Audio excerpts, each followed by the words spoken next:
This is episode 167 of the Gold Squadron podcast. I'm your host, Dio Morales, and today I'm joined by Marcel, absentee Manzano. I was, and now I'm not. And Ryan, slip and slide Staniszewski. And those HMP gunships trying out on Vassal were pretty fun. There's going to be some shenanigans there for sure. Will, unfortunately, is not able to join us because Mother Nature decided to look at Iowa and said, I am the captain now, and knock down a bunch of power lines and all that. Will is safe. We have confirmed he is safe. But as for his participation today, it is not possible. Before we go too far and we get into our full list of announcements, because we actually got a lot of small things we need to cover before we jump into our main topic. I know that for whatever reason, I could not get the last episode to upload to YouTube. I tried super hard. I uploaded it 3 separate times, and it just kept failing. It was really strange. Hopefully, it doesn't happen to this episode. But, of course, those of you who are watching live now at our new earlier time, hello. Trying to accommodate more people so we can get more people watching the podcast. Keep our Europeans awake, and same thing for the early sleepers for the Americans. All right, but here we go. We have a full list of announcements. So first, if you know what's going on, we have August 22nd. We have upcoming the very first event in our Galactic Championship Series. Corellia is happening August 22nd to the 23rd. We are 12 days away, people. So, a couple of things. If you haven't signed up yet, you should probably get a ticket. We have 182 seats that have been claimed already of the 244 that are available. So, there are plenty of spots, but you don't want to snooze on it because we are heading towards that 200. And, once we start getting to that edge, things usually start selling out, but super excited about that. This is the event that revolves around the Los Angeles time zone.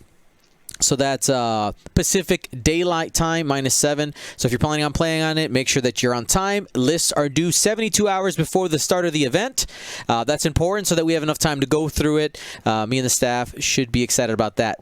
Additionally, here are the mock-ups of the pins for the top 32. They look so good. They look so good. Originally, the first company that or the first couple companies I contacted told me, we can't do your vision, Dion. And I said, I'm going to find somebody who can. And I did. And, they look fantastic. Super excited about these. Again, I believe, if I'm not mistaken, now I'm starting to doubt myself, it is the top 32 who get these for each event. Oh my gosh. Am I right about that, guys? I'm starting to doubt myself. Gonna double check. Do it live. That's Coruscant. Yeah. Top 32. Cool. But yeah, these look absolutely amazing. And a couple of tips here. This is not the only place where the Galactic pin series is going to be available. Now, this set, I'm going to say the easiest way to get them is going to be getting top 32 in one of these events. I know some people were asking about how are we going to do them. We decided we're not going the magnet route for these because after doing some testing with the magnets they had available, they were falling off of like bag straps and stuff like that. They're actually going to be double posted with the rubber stops on there. Those pins aren't going anywhere, or at least not with some maximum effort. This is basically the same way that a lot of like the high quality pins, like Disney pins and stuff, are made.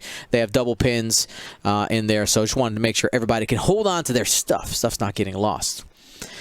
Now, here's something I'm excited about. Not sure if y'all heard, but my store reported that we have a release date for the Psy Shuttle, the LAC gunship, and the HMP gunship. That is September 25th. So we are a few weeks away. Super excited. I would confirm with your local stores, but that is what I learned about that like a couple hours ago from my store. So super excited to share that information. Get your pre-orders in, especially if your stores do pre-order discounts. I know that ours does. Pastimes locally here in Chicago. So I got my pre-orders in of everything I need. including stuff that's going to be painted. Oh, I'm excited. I'm excited. So it's finally coming soon. Next, if you are in the online play scene, which most of us are, I mean, if you're participating in X-Wing or at least paying attention right now, you're paying attention to online X-Wing. And Muon, the person who basically is the lead on Vassal stuff, has reported that they got the side slip working and released, ready to use and play on Vassal right now. So go ahead and here's your opportunity to do that. I also know that the TTS team is very close to getting that done. They're working on that. Should be released in an upcoming update here very, very soon. I also know that on Vassal, the full suite of ships is available to use right now, and as you can see from the other picture here with the TIE Brute in the picture as well as the V-Wing, those are on the way as well. They're on the boat. So really soon we're going to have all kinds of toys to play with. Super excited about that. So it looks like Crazy Vulcan reporting that the side slip is available if you have the beta version of TTS, but I guess not the full, not the the plebeian version that I use. The stable version, is that the correct name for it? Okay. And next thing that I want to do here is talk about Patreon. For our patrons, everything is shipped for the July shipment. Sorry for the delay with Space Jam and all that. That's all gone. New items have been revealed. If you didn't know about it, for those of you who are just listening, basically for the highest level, we have an awesome GSP Lego set of our GSP helmet in a 3D form that's available. We got Fenrau wrecking an A-Wing for those of you who get the GSP sticker, and we have art featuring Covanel, Hollow, and a Scimitar Squadron bomber. Going to be coming to our patrons. Thank you to all of you. But now, let's get into our main topic today, my friends. We have upcoming, in less than 2 weeks, the Galactic Championships. We've had some point changes, and we have 7 factions we got to look at in 2 weeks. And try to guess, just like all of the competitors, how are things going to shift and change going into this new meta? There's lots of different opinions, and I took the temperature of the public earlier today and just got a feel for what they're thinking, and I'll be their voice. I'll be their voice, their concerns, their thoughts. But Marcel and Ryan, I want you guys to kind of give us what you think is going to be happening there. Marcel, I'll open it up to you. We're going to start with the Rebels. And by the way, those of you who are watching live, go ahead, put your opinions in here. We're talking about the Rebellion. What do you think is going to happen in this new upcoming meta? Big changes? No changes? Points changed? I mean, let us know. Marcel, what do you think? So I think a lot of the stuff that was good is going to continue to be good with a couple of modifications. I'm talking about like the 2 B-Wings, an X-Wing, and an A-Wing. That would be like Ten-Num, Braylon, maybe Wedge. If you don't have Wedge, maybe go down to like, like a Biggs or a Garvin, somebody that can support. And an A-Wing like Jake or Arvel with Intimidation. So that's going to continue to be good. You're still going to get I think out of all the factions, the Rebels and probably the Separatists are the ones that changed the least. Where I think you will see a more significant change is with the VCX. I just love I think the VCXs are in a really good spot. They're at a spot where they're really worth their points, which hasn't been the case for a long time. They were probably a little bit too expensive, but the named ones specifically, we're talking about Hera, Cannon, and Callus. Not so much Chopper. I mean, Chopper costs the same as the generic, but he's just not as good as the other three. I've been flying, and I really like the double VCX, which is Hera plus either Cannon or Callus. You can make a very good argument for both. So you can have Hera, Intimidation, Advanced Sensors, Zeb, Saw, and the dorsal turret, hull upgrade, and then you get Callus with basically everything the same except the crew, with the crew being something like Cassian Andor, and maybe Leia to get those free K turns. Otherwise, you can just go for cannon and only use sense. Drop the advanced sensors on cannon for sense and Cassian Andor, which basically allows cannon to spend the force to see somebody's dial at range 0 to 2, then actually 1 and 2, because Cassian Andor is not at range 0. So at range 1 or 2, see the dial of anyone you want, then use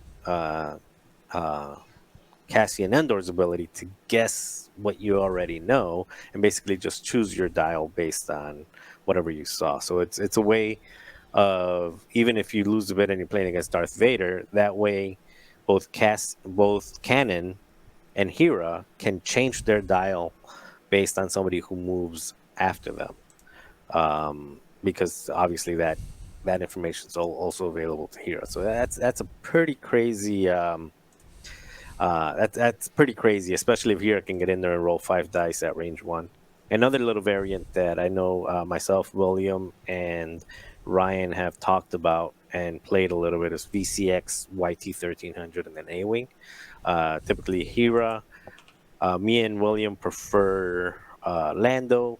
I know Ryan prefers Leia, and then Jake. Actually, I prefer Arvel with Intimidation, because moving Lando at initiative 5 and then being able to just ram somebody in with focus boost with or target lock boost with Jake, and get that nice range 0 shot. But you can also with Jake also like pull off some shenanigans when you're ending up with, like, Jake has a total of 5 actions in one turn, where he's coordinating, he's barrel rolling, boosting, focus, and target lock, with some fun Lando shenanigans. So there's a lot to be had there. How competitive it'll be at the top of when you're facing against some of these really hardcore Octocon style scum lists, or the something like the Separatists with 2 plasma torpedoes and a bunch of Discord missiles. I think it starts struggling a little bit there, but it should still be fun. You should be able to pop them.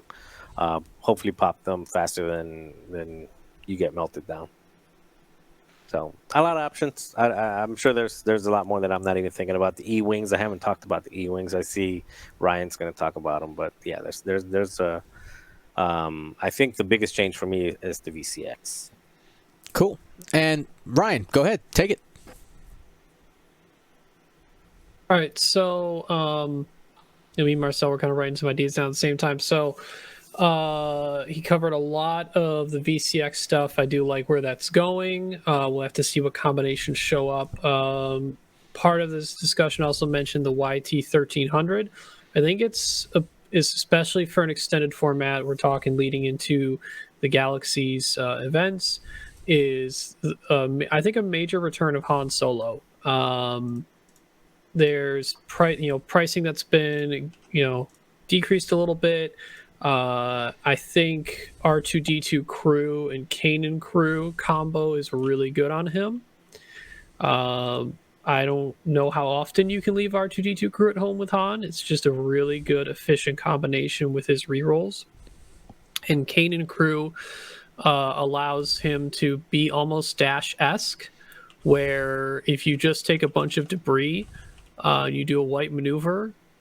If you don't, you could decide to keep the stress if you're fine with maintaining and you have the force token, if you feel like your blues are okay next turn.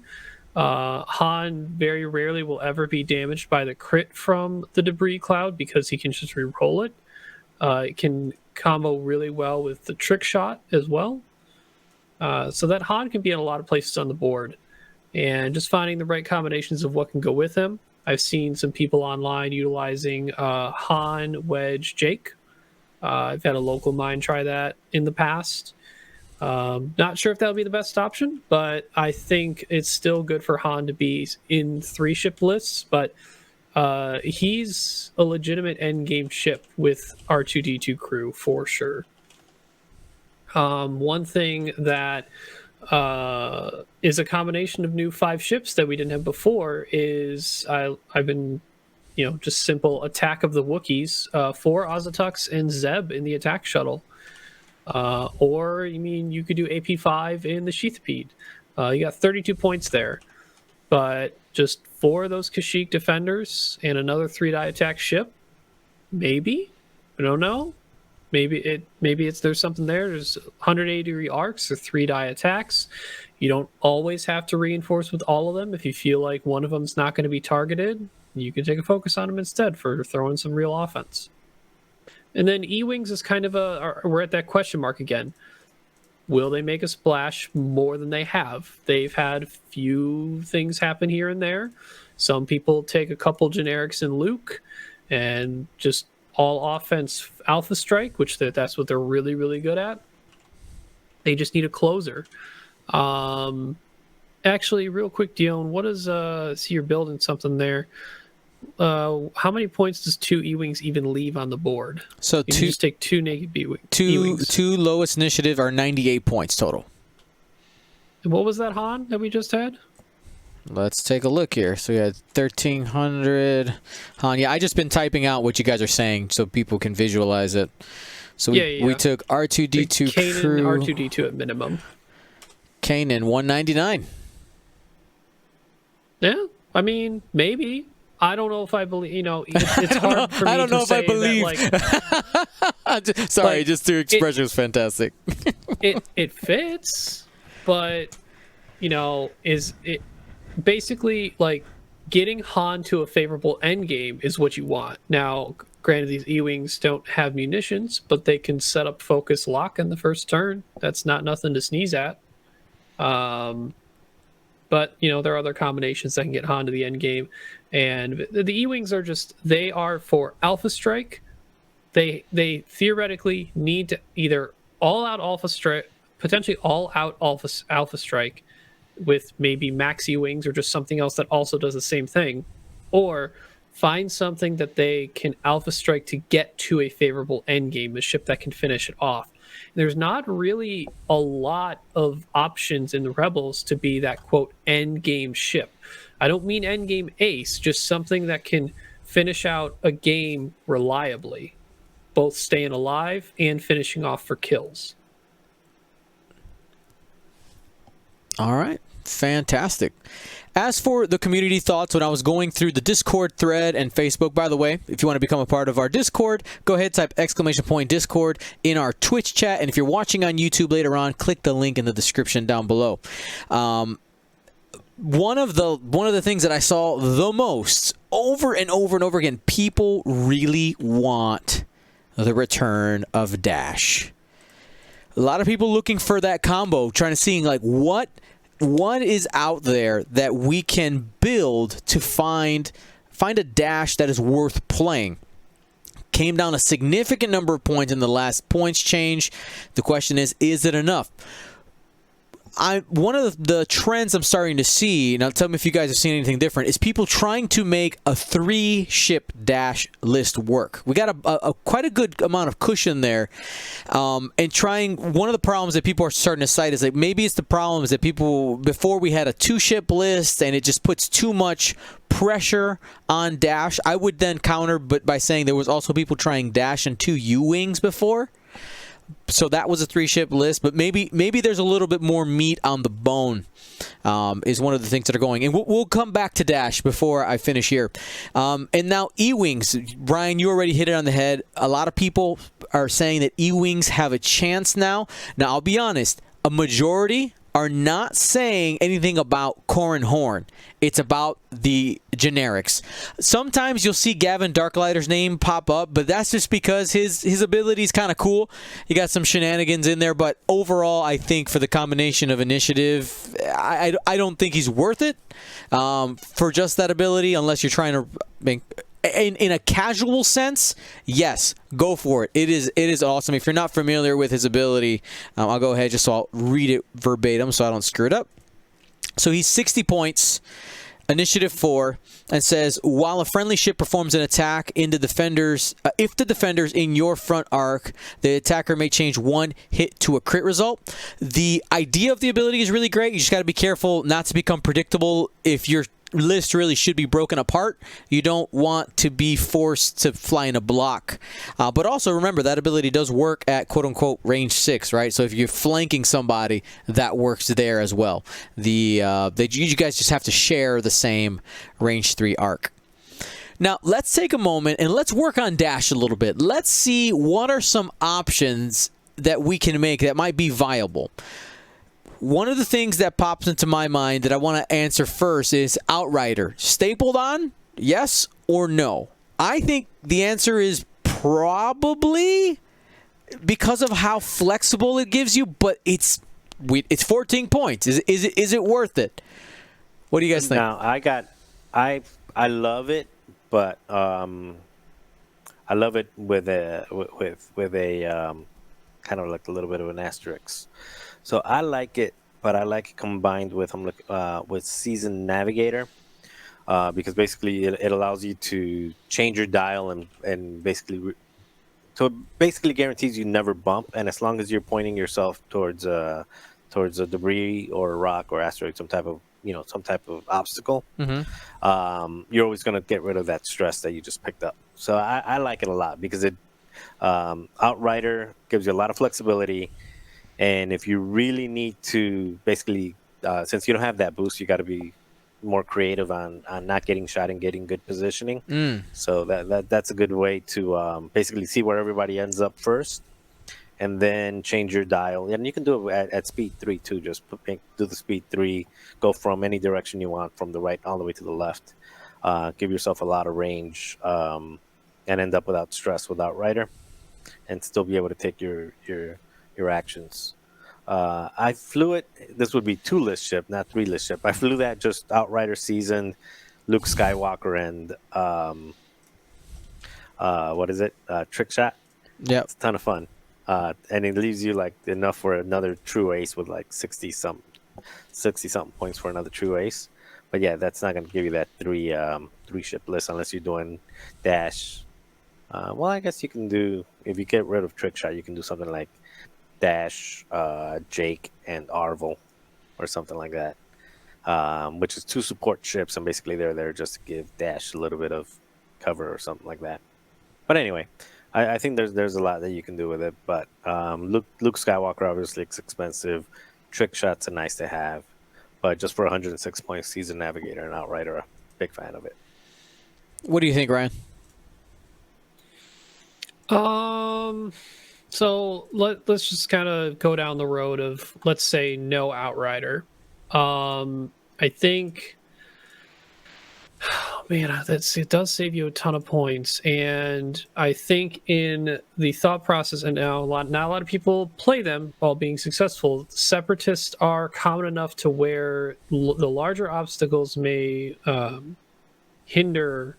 And it's already hurtful for Dash to face them in the first place. It's a lot of ships, a lot to get rid of. I think if you go no Outrider, you just dump Trick Shot. I think this is where you look at the combinations where, if we're trying to really scrap points and get the most out of it, this is where I think you could look at stuff like what can carry K2SO crew, what can Dash can utilize other force users, whether there's gunner or crew, whether Kanan or Azra. Azra got cheaper. Maybe there's just more of that exploration that can be done with that. I think I have yet to actually try and build a 3-ship. It's always 2, or it's utilizing how many points is left if we just say blank Dash and AP5 with K2SO crew? What are we looking at there? All right, let's pull that up. So blank Dash is 85, AP5 is 32, and you put K2SO crew. K2SO. Yep, and that should be 40 then. And that comes out 40, so that comes out to 125, leaving you 75 points over. and throw Kane and crew onto dash. So that if we wanted to throw, if Dash wanted to do a white maneuver, if it got the calculate, he could get rid of it by spending Kanan if he wants. Yeah, that leaves you at 63 now points. 63. Yeah, That you got a Luke. that is a Luke Skywalker for sure. Luke's pretty self-sufficient, so not only AP5 can be almost completely dedicated to not only coordinating Dash, but also giving him the K2SO crew ability, just throw him that calculate. So he actually acts as if he has 2 force and getting coordinated. So a lot of potential there. I know it sounds like he's strung up with AP5, but AP5 is such a good usage in terms of support ability, and it does force your opponent to you could still shoot Dash, but he's still getting all the efficiency outside of him as well, so you're not getting rid of that efficiency. You potentially have another target that someone might want to go after. Yeah, I think you can also do Jan Ors. I think Jan Ors paired with any of these. I think we didn't talk about Jan Ors a lot, but Jan Ors hasn't changed with or without Moldy Crow. But right now it even fits with Moldy Crow and still cheaper than Luke. Moldy Crow and probably engine upgrade so she can keep up without stressing herself. And basically just giving out that extra attack die. Have a 5-die attack from Dash, 4 dice, range 1 still, and AP5 can also get a decent gun if he's got a good shot. Especially with 2 arcs, AP5s people usually forget about him and leave him alone, so he can get a nice 3 or 4 die attack. Cool. All right, so 2 very different ways to look at it. One of the other really common builds that people are looking at is trying to use that 4-die gun more often, and that is including the Bistan Gunner card onto Dash. So Bistan reads, after you perform a primary attack, if you are focused, you may perform a bonus turret attack against a ship you have not already attacked this round. One of the things being cited here is it's a possible great tool against things like Separatist swarms. If you can pop 2 droids at once against the Separatist swarm, seems great. One of the things you probably have to include there is a Perceptive co-pilot to make him more efficient or self-sufficient. The other option you have, I believe, is one of the Hawks that can pass focus tokens, whose I'm forgetting right now. Which one is that? Is it Kyle? Oh, Kyle Katarn. Yeah, Kyle Katarn can pass focuses, of course, utilizing that Moldy Crow title, just kind of moving resources around a little bit there. I think these are all things that can be explored. One of the thoughts I did have in our conversation, which I noticed wasn't too many points, we talked about putting Kanan Jarrus, and this is something that just came to mind, haven't tested it whatsoever. You can actually get both Ezra and Kanan on the same ship. Now, I know that their abilities are kind of counterintuitive because one relieves stress and one needs stress in order to do it. But I would say I'm bringing Ezra just to have an extra force, not necessarily to have any the ability. The ability just becomes a bonus. Being able to do the reroll, that's a possibility there. You also have, of course, you can go with the other possible master on there. You can go Ezra Maul as an option as well. Just trying to keep it in that same chassis. Again, we're taking up about half the list, but all viable, interesting combinations that we need to see whether it's going to make it out in the meta. I don't know. I'm excited to see people try to bring Dash because I'm hearing it a lot. People want the Dash. We'll see what happens. Here's my question to y'all in the chat right now. Go ahead, drop in. What is your favorite Dash combination? Don't worry about the rest of the list. What's your favorite Dash? What would you bring if I said build me a Dash? You get however many points. Go ahead and give it a shot.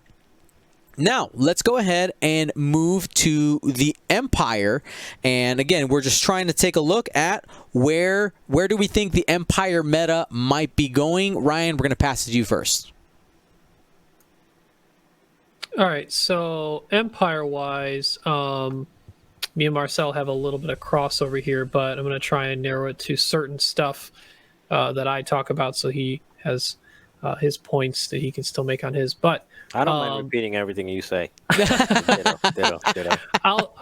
I'll just say Imperial Aces are going to look different, at least. I think it's going to be more... You're going to see more Soon Tier. There's going to be less Vader and Whisper. If it's Vader and Whisper, your third ship is more of a pocket ace and not as much of a full, can also maybe do more endgamey stuff as an ace. I mean, not that the Grand Inquisitor was doing anything crazy, but you won't be able to get the offense and the efficiency of Vader and Soon Tier in the list while still having that third really threatening ship. I think the most common, and we'll see if this fits, Dion, if Vader and Whisper could both still fit in a list.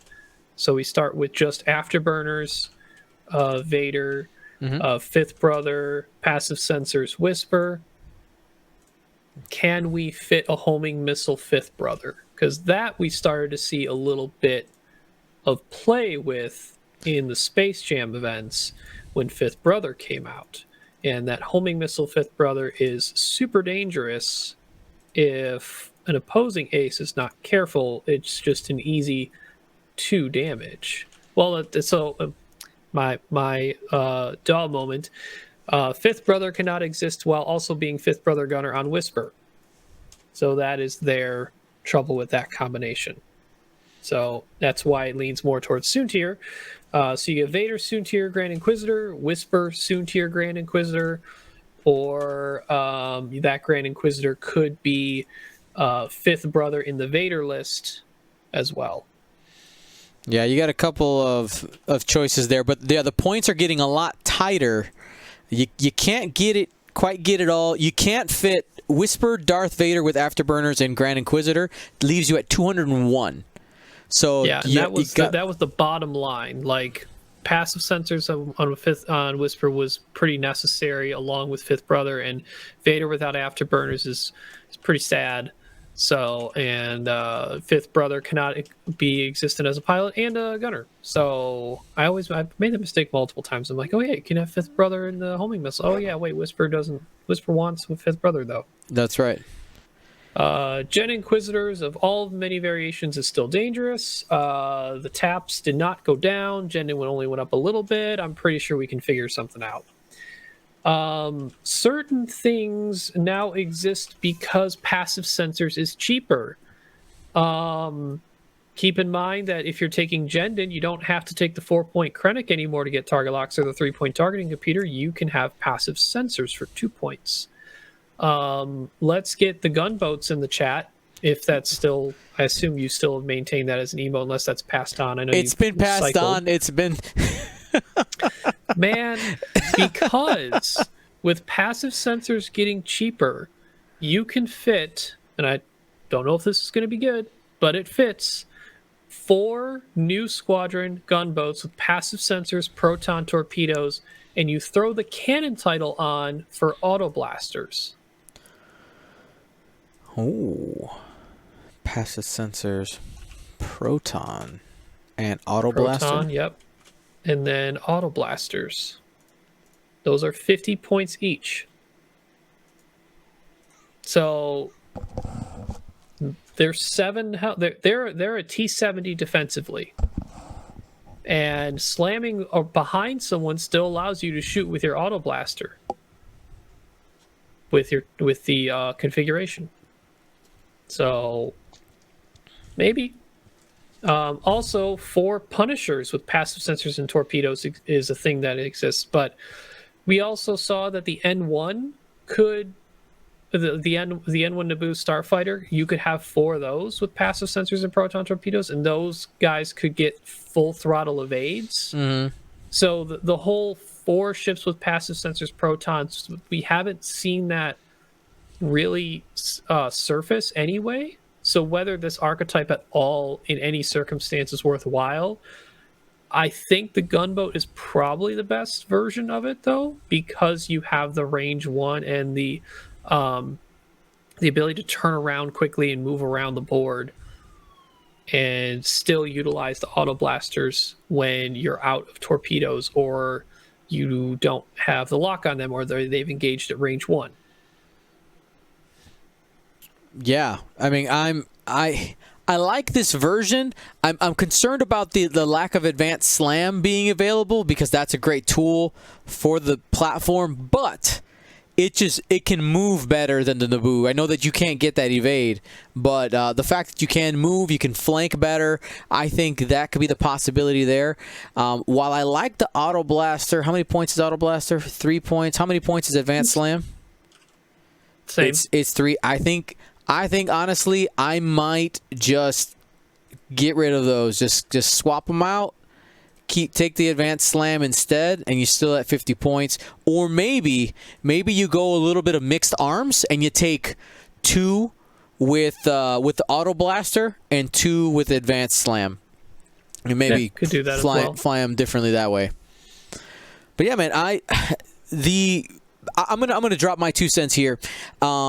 With the Imperial Aces, I'm really curious to see how people go about it. I know people will try, and I do agree that looking at the Initiative 6 bubble, Initiative 5 bubble, Whisper, Vader, Soontir, people are going to try to make it work. I think one of the things that the first thing that will be attempted is taking afterburners off of Vader. I think it's wrong, but I think that people who are trying to keep those 3 ships together, they're going to do that. If you're going to try to build the World Championship list, I think that's one of the first things people are going to be looking at, because I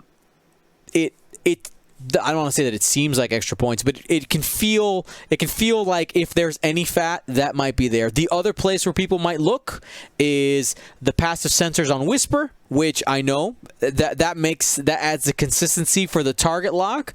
Maybe there's a consideration for dropping that off. Or I've also seen the argument for taking off Fifth Brother, which I think is really risky because you want to keep that's not only an offensive token there, that's also a very defensive token. You want to hold on to that evade as much as possible. Now, as for some of the other things that the community was bringing up, essentially, that Imperial Aces aren't going anywhere is one of the things that was repeated over and over again. Imperial Aces, Imperial Aces, Imperial Aces. One of the more interesting side notes that I saw from people was the question on this Baron of the Empire going down as many points as it did. Now you can fit, was it 6 of them? 2, 3, 4, 5, 6, 7. You could fit 7 of them with no upgrades, 6 with some shenanigans in there. And if this swarm could have any viability, I'm not sure what the upgrades would be on it, but there is that question out there. Is someone going to be willing to give them a try? Now, they're not the generic Inquisitor, and it's important to note that because they do not have the Force available. But the price going down, could it be enough?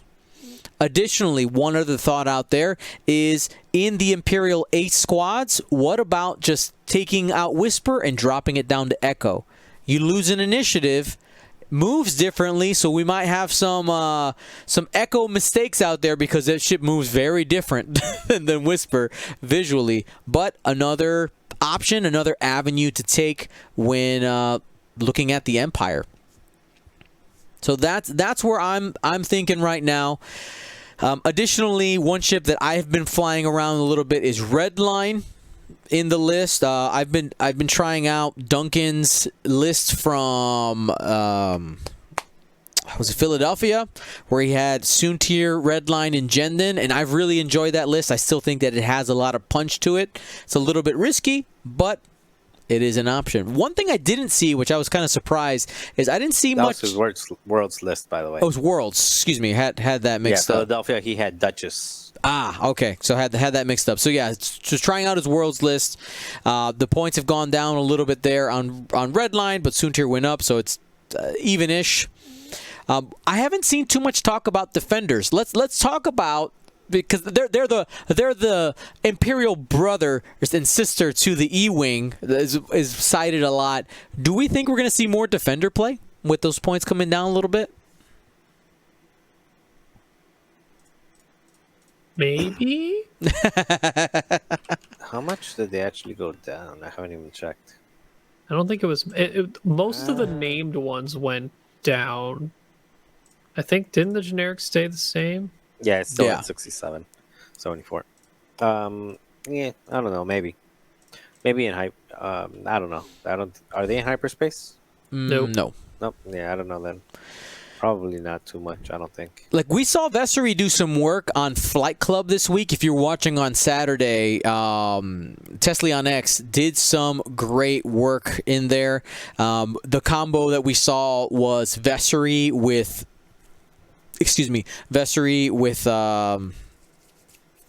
Vendor, Gunboat Vendor, as Vendor providing the target locks out there. Another thought, but I'll be curious to see if those little bit of points coming down, and that's what's always, I know when I build lists, I always come across something that's like, oh, this could be a cool combo, and it's at like 201, 202, just a couple of points away from being a legal list. And when these points come down, those small amounts, 1 or 2 points, they can slide into being legal. And I'm curious to see what people will come up with when they start looking at the Empire and some of these less flown ships. All right, now let's move on to Scum and Villainy. Do we want to move on without Marcel's thoughts on Oh, sorry, Imperial? Marcel. Marcel's not important. I'm sorry. He's absentee. I wrote it in the wrong order. Sorry. Marcel, what are your thoughts? Well, why, thank you, Ryan. But in all seriousness, I actually don't have much more thoughts other than what you guys already said. Because, like Ryan said, we were writing our notes at the same time, and it seemed like one of those things where you're looking and like, yep. Because we basically wrote the same thing with the. Actually, Ryan, you wrote the Sloan Swarm in there too. I did, but I wanted to leave that for you. All right, thank so you. nice. I know I wrote it first. I wrote that first. No, but the Sloan Swarm is still a valid and evil option that you should never fly. Yeah, just don't fly it. It's not fun for you. It's not fun for your opponent. But it will probably get you that top 32 in one of these upcoming Galaxy events. Yeah, I don't know what you're talking about, Marcel. I'm not looking at Sloan at all. No, honestly, for me, playing against Sloan, even if I win or lose, it's not fun. I just don't enjoy it. Maybe because I don't fly like 6-7 ships, then I really wouldn't care. But typically, I'm flying aces, and yeah, it's just not fun. It's not fun to try to play not to kill. But it's still good. It's gonna win. And just my take on the Imperial aces, I think that kind of a version of what was it called, Hatchet Man or something like that. Mm-hmm. Like variants of that, maybe like Vader, Sunter, and Major Vendor, 63-point Vendor, which is the advanced LAM, passive sensors, not passive, fire control system, advanced proton torpedo, and regular proton torpedo. That should still be good. That was never bad, so that should still be good. And I also had Red Line could be a sleeper, but everybody's talking about it, so not much of a sleeper, because he's good. A napper. He's cheap and he's good. Yeah. Yeah, that was actually one of the builds that, when talking about Sloan, the rack Sloan with the TIE fighters is something that people are floating around right now. The question is, what's the secret sauce that you can fit in there to make the Sloan work? Some people were using generic TIE fighters. Are there other things in there that might work better than generic TIE fighters? As Ryan does shifty eyes. Maybe. Who knows? I think some we'll have like to wait and see. I-5 pilots, like 4 I-5 pilots, or 5 generics. I don't know.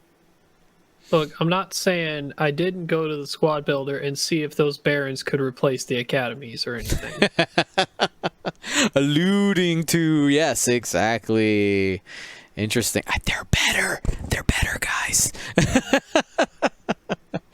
All right. So let's move on now to Scum. And now, you know what? So that I do not forget, Marcel, give me your thoughts on Scum and Villainy. Thank you, but I don't know if that's a compliment or like, oh my God, I'm gonna forget about this guy again. Maybe I should Like it's like set an alarm. Marcel exists. I should probably put my right. notes in the order in which I intend to speak so that I don't get confused. It probably helps. I'm teasing you. So Scum. So all right, we'll start from the bottom up here on Scum. So actually, as far as the Scum, I think the Scum outside of the Separatists, but Separatists also are not a whole lot of fun for me. For other people, they are. I just don't enjoy. But I think the Scum is probably in the best spot, both in hyperspace and in extended right now. They just have so much variability that you can go with them. So the main ones, for example, are Boba Fett was good back then. It's more expensive now, but it's still just as good now as it was back then. Just means your bid's gonna be a little bit different. Boba Guri, same thing. Like an advanced sensor, it's Guri and Boba was Slave One, and what is it? Slave One and Maul. That's all you need. That's big enough bid. You're still gonna win a bunch. Fen Guri with something else is amazing. So those are still good. You also got Octocons lists and variations of Octocons lists. So we basically take a bunch of generic ships that spam 3 agility. I tried I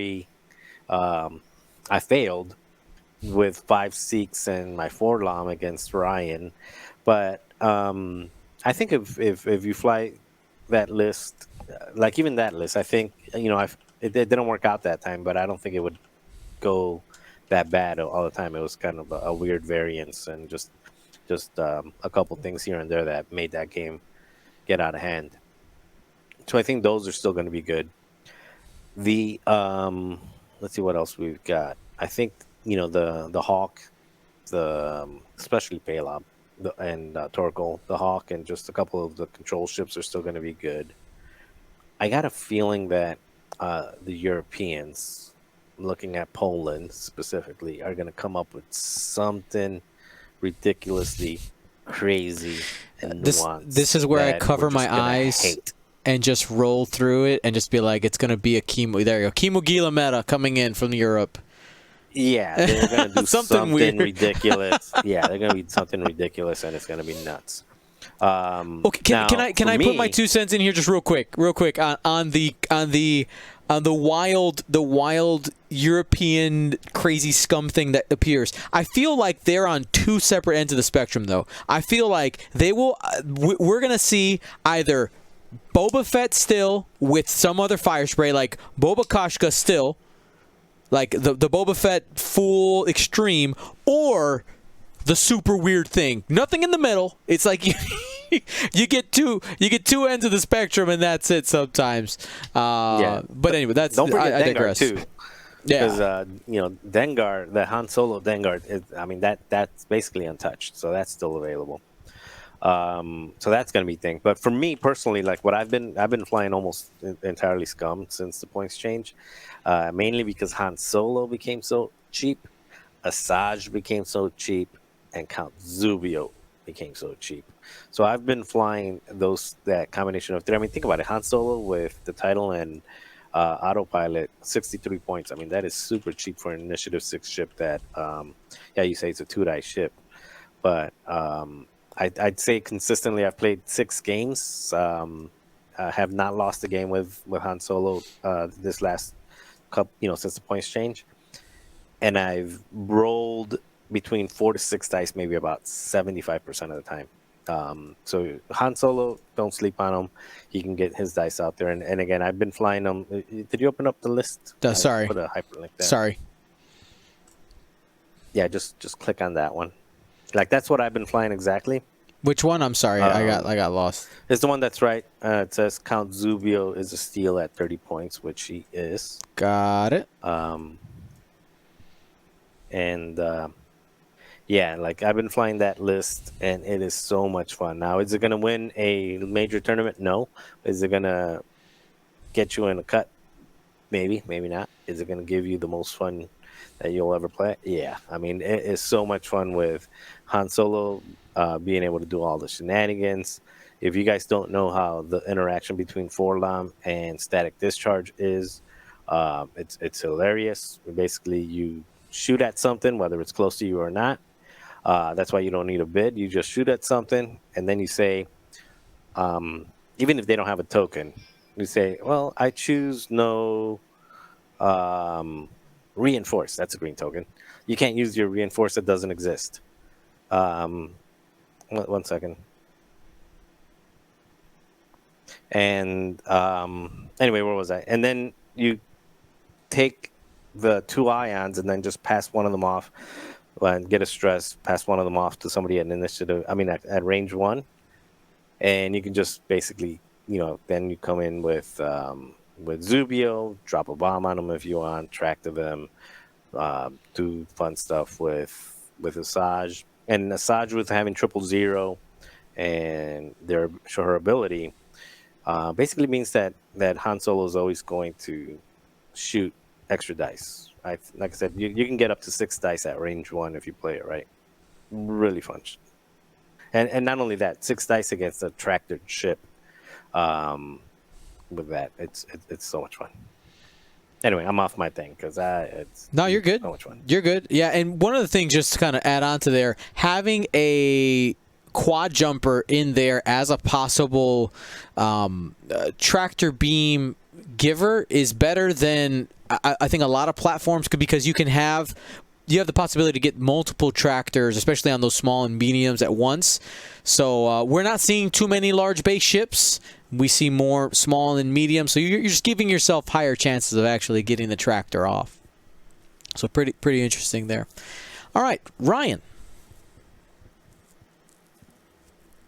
So along the lines of Zuvio, in general, the Quadrant Space Tug went down, and we saw in the beginning of 2nd edition that crazy combination of ships equal like 2 or 3 of these were on the board with other stuff to make it scary. Just the fact that they went down is something where you're like, all right, Scum already had many ways to make 5, 6+ ship lists where it's scary, mostly with the M3As, but like, do we now not take the tractor beam M3As and just take the space tug instead? Because let me just do quick Yasby if they're the same cost. It's easier to action stuff to do free tractor than it is to shoot at them. 1 point difference, being the Quadrant Space Tug is 1 point more than a tractor beam Cartel Spacer. Potentially replaceable depending on how the points shift around. And speaking of the M3As, those did not change at all either, and we saw them do quite well en masse in multiple variations, whether it's a bunch of Sikhs and the Fangs with Octor Khan's list, or whether it's a bunch of Sikhs and a couple of filler Mining Guild ties with Nicholas God's list. So those aren't going anywhere. It may be more of a question of, were the aces that they were hunting down with their effect cannons or their spamming of ships, do they go away and allow other stuff to come in that maybe these don't do as good against? Don't know. Torkel has always been solid, but we always seem to think of him as the standard bearer with Seevor and 3 Kirax fighters. With the Space Tug being cheaper and points shifting around, we could easily see new combinations with Torkel. The YV666 got cheaper at 51 points. I mean, I was kind of messing around building a list. I could fit Moldy Crow Torkel, Seevor, in 2 Trandoshan Slavers with upgrades to spare. And those Slavers take a while to kill. And all that time, Torkel's just saying, all right, you're I0. Seevor's going to shoot you first. And then, let's say this Trandoshan Slaver is going to shoot you with Forlom crew. Well, Seevor took care of your token. Now you don't have one. Now Forlom, can just, either not be used, or I can have Zuckus crew that makes you re-roll your defensive dice. You can split them up. So you can have a Forlom crew Slaver. You can have a Zuckus crew Slaver. And you still got 8 points left, so we can throw IG88D on one of them and 000 on the other. and you're at, maybe there's something there. Trandoshan slavers have 180 degree arcs. Time on target, good. And then Torkoal kind of has a 180 degree. It's just angled and different attack values. So you could probably play a good game of forceful bumps to not have to zero stop as often, so that the slavers either run into each other, one runs into the back of the other to clear a stress and just goes. Maybe instead of Zuckuss, you can do Unkar Plut Crew, where if you bump, you can take a damage to still do your action. But basically, the Trandoshan with 000 could easily just start taking target locks and say, all right, if you want to come within range 1, you're probably giving me a calculate anyway. Awesome. Great options there. I know one of the popular ships that popped up in our community poll was Bossk. Bossk is starting to make a little bit of noise again with the points going down.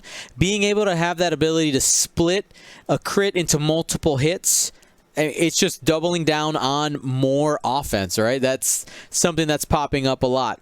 You end up taking different crew such as, not crew, excuse me, gunner such as Greedo to be able to modify those hits to crits and making sure that you have them every attack is just giving Bossk more opportunity, as well as having BT1 in there as another option to modify dice to crits. Some of the other things that some of the community were saying was Boba Fett is fine, which I think we said that as well. The points did go up a little bit on Slave 1, a little bit on Boba Fett, but not enough, I think, to make it so that Boba Fett disappears. But I think some of the overall changes will make it so that Boba Fett might not be as prominent or as successful as he was in the initial run for the last points change. We'll see how much change there actually is, but we'll see. Torkoal Swarm was definitely touted a lot. We've already talked about that. The one we didn't hit too much was the Scum Falcon. Lots of noise being made for the Scum Falcon right now. Whether it is taking multiple of them and just being a little silly. I know, if I'm not mistaken, Greg from Nickel City X-Wing has been messing around with that a lot.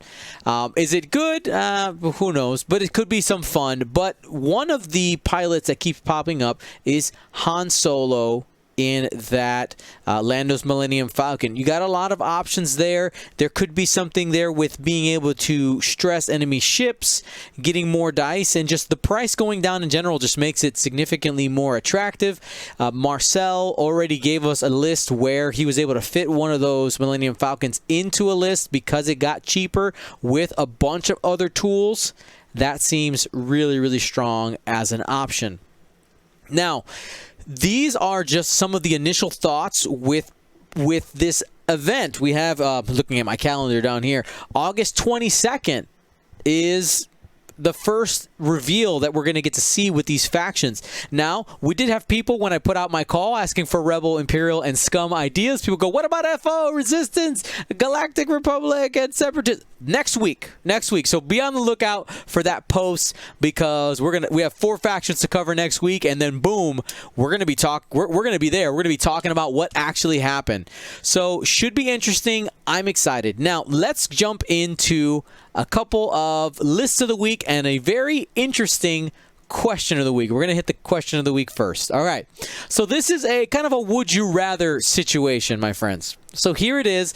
And what we'll do is I'm going to put a poll up as I read this out, or as you give your answer so that people can answer. So here's the situation. We begin the story.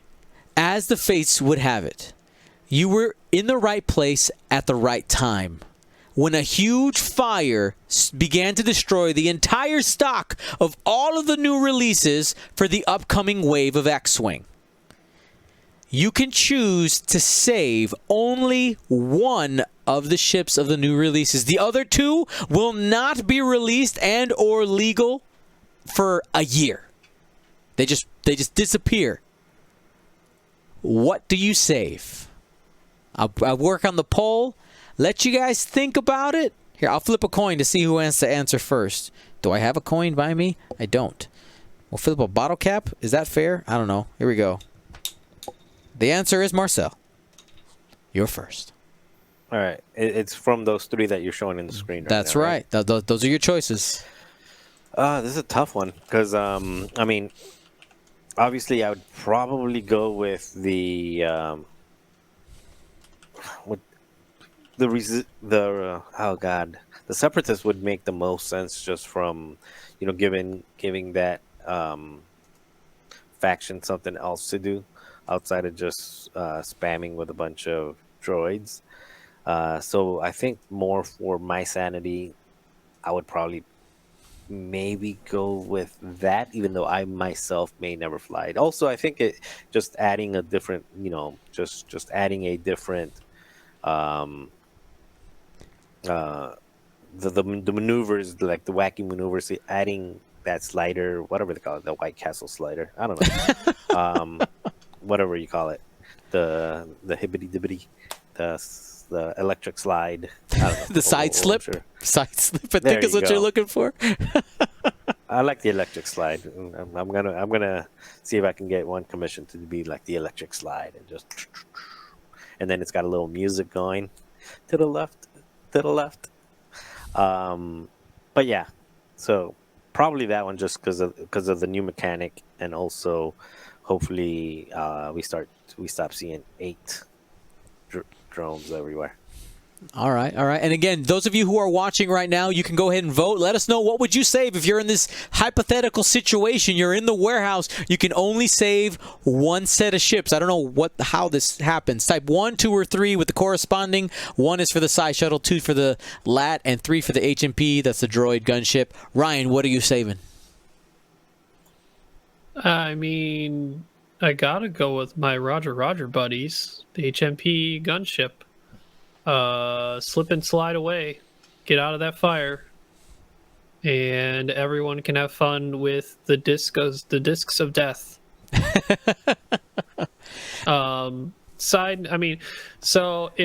Since Marcel already chose the HMP, I mean, I for sure would do that. But second option would be the Z class shuttle. First order getting cool things, maybe an actual dedicated shuttle. Seems cool. But HMP droid saved. Yep. Somebody just to answer there, somebody asked, is the HMP a small base? It is. You know what? I'm in a dissenting opinion. I'm saving the LAT gunship only for the fact that Yoda's there, and Yoda's my boy, and that's the end of the story. All right? So I'm running out of that warehouse. Yoda! Let's go. All right? So that was fun. If you got some fun questions like that you want us to answer, you can put that in our Discord under the questions of the week. I came across that one, was like, we must answer this question. All right, let's jump into lists of the week, which also you can post those in our Discord. By the way, you gotta post a Yasby link. If there's no Yasby link, you get passed by immediately. All right, it even says please on the post. It says please, so make it a Yasby link. So our first one here, Ryan is going to be taking a look at it, and it comes from Puller Buds. And here is the preface. Says, I've been playing in the Liberty Squadron Band League tournament and have landed on this as my preferred list. I really like Crassus and Snapshot and Zuckus. He likes all the pilots that he's got. But he's moving out of the league and was trying to look for tweaks and suggestions to make it viable in actual competitive play. What's the list? By the way, he did say that he does know that Snapshot does not work with Crassus Trellix's ability as we go into this. So Crassus Trellix, who's, by the way, ability says that while you perform front arc attack, you can perform front arc special attacks from the back, and while you perform special attack, you may reroll 1 attack dice. Except for Snapshot. All right. So Crassus with Snapshot, Zuckus, and Marauder sitting at 81 points. Kashka Frost with 000 and Namlam in the Jump Master with Dengar Gunner sitting at 200 points. Ryan, what you changing here? What you doing? What are your thoughts? So I do like Kashka and Namlam. I think Kashka is a Boba Light, especially when you throw 000 on there. Namlam definitely has a good place. I think just this Crassus is a unnecessary or overly expensive. And unfortunately, I mean, if we wanted to go to something like Iman Azamine, Iman does rack up points as well because you need to start upgrading bombs. So I think we're dropping that second fire spray, and I took a while to truly try and find another option because I do want to at least add 2 other upgrades to Namlam before I try and find that third ship. And I think we want contraband cybernetics on Namlam, and I prefer ion cannon. I've seen people do okay with auto blaster, but I think reaching out to range 3 is pretty important for Namlam, so we'll go ion cannon on him. So that leaves us with essentially a spot where either a lot of ships were leaving a lot of points on the board, or were just a little bit too tight to fit what I wanted. I looked at stuff like Ketsu, which there's not a lot of stuff left to kind of make what I want work. I looked at Tirani with Snapshot, but then there's a lot of points still left on the board. Looked at Forlom, but Forlom, I think, in the G1A really wants to be in 4 ship lists, not 3. Took a look at a couple Hawks, but that lost a lot of points on the board. And I think what ended up being a little interesting and kind of supports the usage of a good cannon on Namlam is we're going to go to IGB. IGB is going to add that IG 2000 title, and we're going to throw IG 88D crew on Namlam so that we can take advantage of IGB's ability on not only himself, but a friendly ship. We have the points to throw. We can do either ion cannon on IGB as well, or we can just do auto blaster so we can put something like rig cargo shoot on Kashka to try and do that forceful stress to opposing ships. It is moving at I3 and can also just hop over someone before they move like an ace and drop it right on top of them, which can still be pretty dangerous. So I'll opt for the rigged cargo on Kashka and then throw auto blasters onto IGB.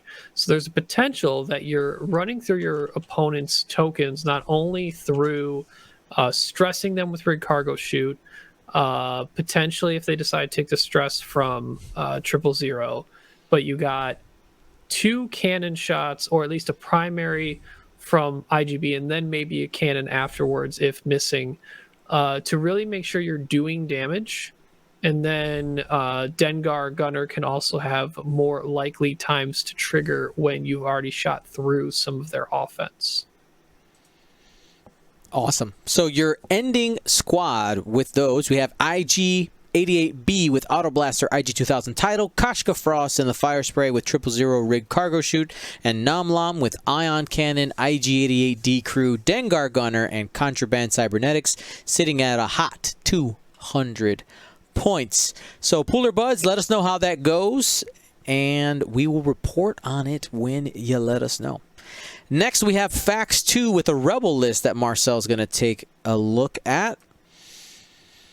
So here is the preface. It says, I've been inspired by some of the restrictions placed on this week's Flight Club, which, by the way, we were looking at different ships in the Rebel and Empire factions that aren't flown too much this week for the Rebels. It was E-Wings, K-Wings, and the Ozatucks. So here he's saying that the Wookiees sweep forward with their 180 arcs and the E-Wings maneuver in for those advanced proton kills. So we have 2 Kashyyyk defenders with no upgrades sitting at 42 points each, and 2 Rogue Squadron E-Wings.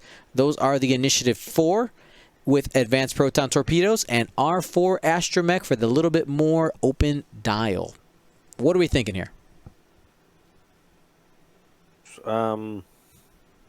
So I get the premise. I didn't read. I just clicked on the link and opened it, so I didn't get the full premise. I just kind of figured he wanted to flag the Kashyyks and E-Wings because they're Kashyyks and E-Wings, and why not? We all want to do that. So for this, I don't I'm not a big fan of advanced proton torpedoes on low initiative ships. The only one that I really like on low initiative, initiative 4, I do like it on Baby Anakin, is just because Baby Anakin can be anywhere he wants to be, and he usually has an evade token and a force to help him push it in and basically just threaten. I also like it on Major Vinder. That's because he can get he's usually has 4 dice whether at range 1 at range he has 4 dice at range 2 and 3, so he's kind of threatening all around. And if you don't have that, people will get out of the your actual proton torpedo by trying to boost into you. So those are the only 2 ships that I like with advanced proton torpedo at lower initiative. So let's start by getting rid of that. So let's see. So we're getting rid of that, and we are. You know what? Let's get rid of one of those E-wing. Actually, let's get rid of both E-wings, so we'll put them back in here in a second. Let's just start with the Kashyyyks. So we're gonna get rid of both E-wings, and the first one, I think, K2SO is a really good low initiative carrier, especially the Kashyyyks struggle to, if they're reinforcing, they struggle to put damage out.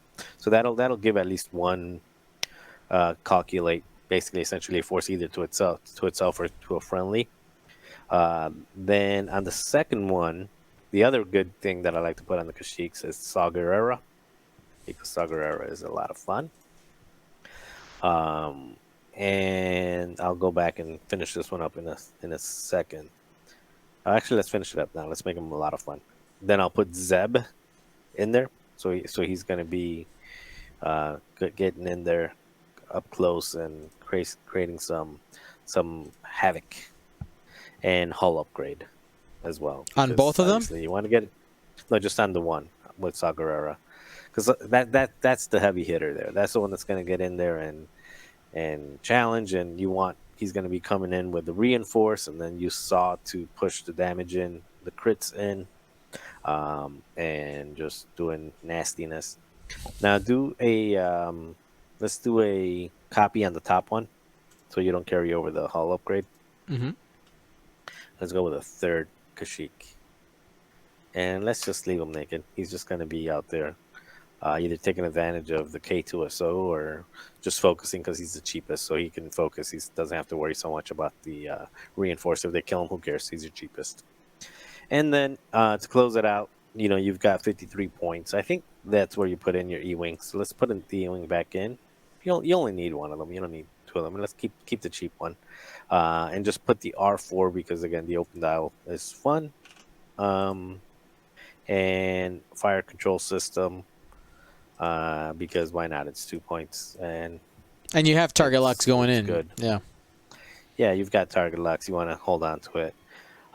You've got your R4 in case you need to, do your K turns and stuff like that. I was looking for a way to get Leia in there, but you would have to give up too much to get Leia in there. And with Kashyyyk's only red maneuver being stop, I figured, they move first. You're gonna be able to move first and get your actions anyway.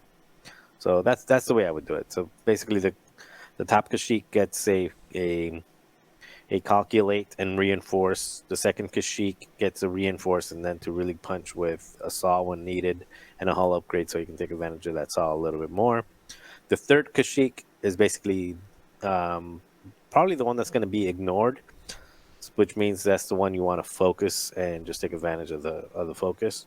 And the Nave Squadron is just going to, still the similar idea, but instead of flanking, he's just going to be bringing up the rear, flying behind the Kashyyyk's, trying to put in some damage. All right. So you end up, Marcel basically just ran it down. 3 of those Kashyyyk's, one of them has K2SO only, one of them has Saw Gerrera and Zeb with hull upgrade, a naked one, and then that Nave with fire control system and R4. I want to just do a quick comment on this list. I like the idea of this list of having the more survivable Wookiee ships with a flanker type ship. The E-wing is just a different. It moves very differently than these Kashyyyk defenders, and I wonder if there's something here. I don't know what the exact combination is, but some idea of a couple of Wookiees with maybe a couple of other ships. Maybe not necessarily E-Wing, because I know they're kind of expensive for where they are. But,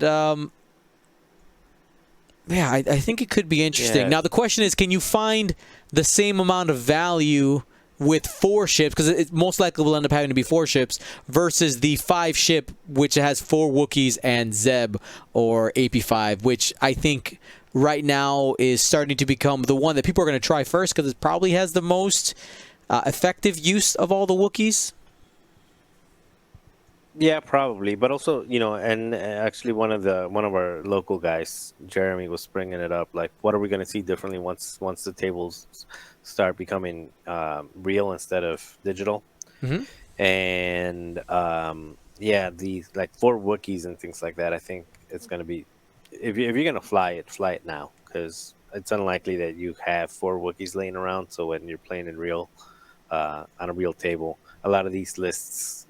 I mean, a lot of people just don't have the ships to be able to fly these lists, especially 4 Wookiees. I'm not going to buy 4 Wookiees.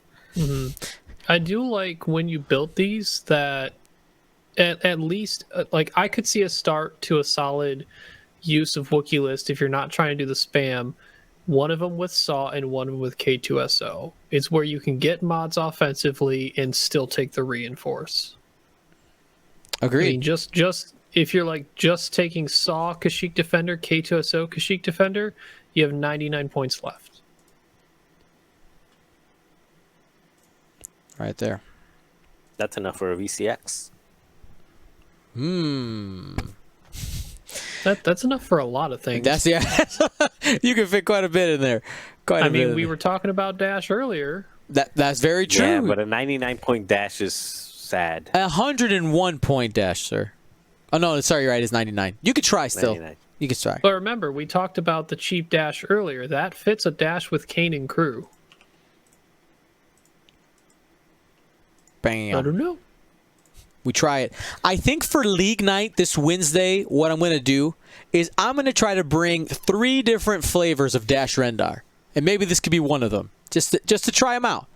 Try them out. We'll see how things go, but I think that's where I might be going for this Wednesday's League Night. All right, our last list of the week here comes from Fast Walker. Let's pull it up here. The preface is, this is a hyperspace list, and I want to take advantage of the 2 Republic exclusive upgrades, dedicated and synchronized consoles. So he's got a couple of Squad 7 veterans with dedicated. Everybody's got dedicated here. R3 Astromech, 7th Fleet Gunner, and synchronized console. And then 3 Blue Squadron Protectors with those 2 upgrades as well, dedicated and synchronized console. So there's a couple of upgrades here that too many people haven't seen or aren't as common, so we're going to go through them really quickly. What do they do? So synchronized console, to try to make it really simple, is it allows you to pass a target lock. If I have a target lock and I shoot and I don't use it, I can pass it to any ship at range 1. They can use the target lock. Or I can pass it to another buddy who also has synchronized console. I can yeet it up to range 3 away. Okay, that's one of the ideas there.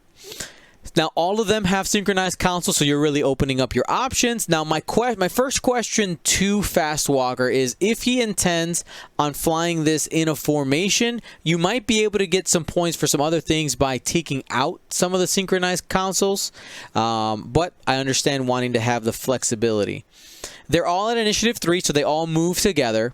Let's talk a little bit about dedicated, because this is another ship, card that we don't see too often. It says, while another friendly ship in your side arcs, left or right, at range 0 to 2 defends, if it is limited or has a dedicated upgrade, which all of them do, and we're not worried about limited, which are the unique pilots, and they're not strained, you, meaning the person who's using dedicated at this moment, can gain 1 strain token, and if you do, the defender rolls one of their blank results, re-rolls one of their blank results.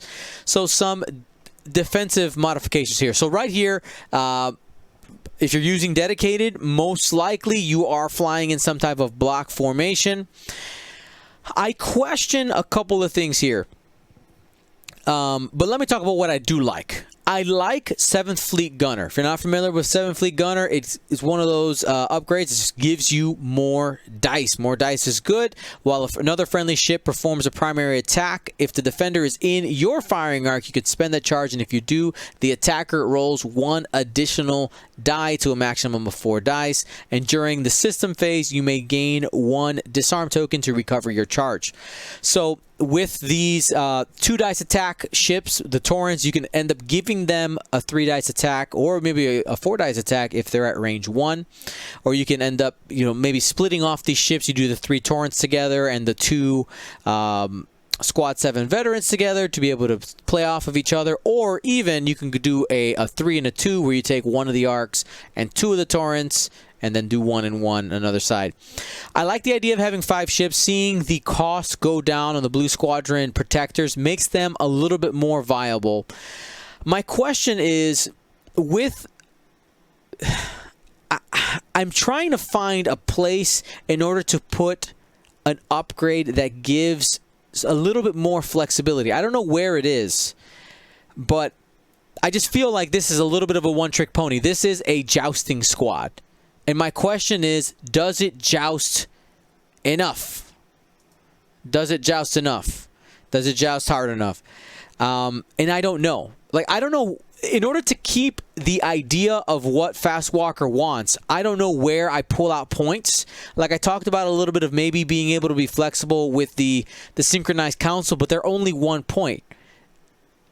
Is there anything here where, because if we end up dropping down to the generics, you can get more room, but we're losing dedicated on everybody. We're losing the point of the squad. So my question, and here Marcel and Ryan, and I'm going to kind of flip it over to you guys. I don't know how we can keep both dedicated and synchronized council and make this squad better. How good is dedicated? I don't think it is great. But we have the room to use it, and he's trying to use it. So that's why I was trying to keep it. The reason I'm saying is I would much rather just drop everything down to generic, lose the dedicateds on everything, and see if I can fit in Sinker to get those rerolls. I think you could just get more out of the. I would even drop a 7th Fleet Gunner if to be able to get that Sinker in, because I think you get much more value out of the rerolls than you do out of dedicated. Well, it's trading, right? It's trading an offensive reroll versus a defensive reroll. Yeah, for sure. But again, that's especially when you're looking at the. But also, here's the thing, though. The point was brought up, and Fast Walker is actually in the chat. This isn't hyperspace. You don't have Sinker in hyperspace. Okay. God. Ha ha ha. All right. Yeah. So I felt kind of stuck. I was like, I don't know. I was like trying to click around. I don't know what you do. Is there a way for us to maybe? Oh, but I mean, we might be breaking the list. But to sneak in a Jedi in there. Throwing this out there. Go for it. If we wanted to maintain as much synchronized, so I actually think dedicated is a better points investment than synchronized council. I agree. But if wanting to maintain this idea here, I think another point that is worth mentioning is I believe 7th Fleet Gunner is better on a Y-Wing than an ARC 170. And if we were to maintaining the dedicated and synchronized council, you can actually have 2 dorsal turret 7th Fleet Gunner Shadow Squadron veterans with dedicated and synchronized council, and then not 3 but 4 Torrents with dedicated and synchronized council. So you move up to 6 ships instead of just 5. Now you've lost the 3 die attack primary of the ARC 170, but I think The nice thing, one of the reasons why I really like 7th Fleet on Y-Wings is because they have turrets that can point to the side, they orbit the battle better. And on top of orbiting the battle and providing that side arc 7th Fleet shot, you can also more safely just target lock because you're not straight up jousting, you're circling and supporting and providing additional fire. So Y-Wings can just go to lock, pass it around. The V-19s can either focus or do barrel roll. Granted, you have lost the R3 Astromechs, but I would hope through all the combinations of Synchronized Council and even the likelihood of needing to use those locks that often, you can probably engineer a way for it to still work even without the R3s. How about... Yeah. Okay, I like this. I like this. Sorry, let me jump in here real quick. I like this. What can we do to move those dorsals up to ion cannons? Because I think that might make this list just a little scarier. I mean, might be just dropping the Synchronized Councils, right? Like, drop them until you can get ion cannons. Truth. We could also lose one of the 7th Fleet gunners as well, though... I don't know if that's a deal breaker, but I know that's one of the options, and that gets 7th Fleet's pretty good. I think it's better than Synchronized Council investment. So let's see, how many do we need? They're only 1 point each, so it'd be all of them are gone. 2, 3, 4, 5, 6. But you get that ion control, and you have the 3 dice again. Yep. Yeah, and so I'm looking. And the other thing you can do is do the Red Squadron bombers with the Ion 7th Fleet gunner, 2 of them. Then you get 2 Blue Squadrons with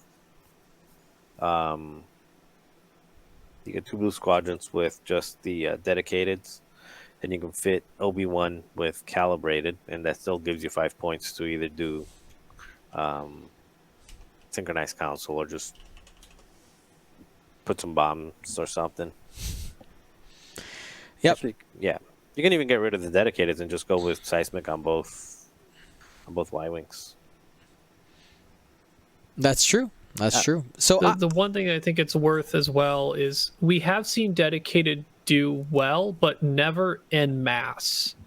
It's generally been on an arc or 2, maybe a torrent or 2 to help support some featured ship or ships, likely Jedi. We have yet to see whether it has value when it's across the entire list where everyone can theoretically help everybody. Mm-hmm.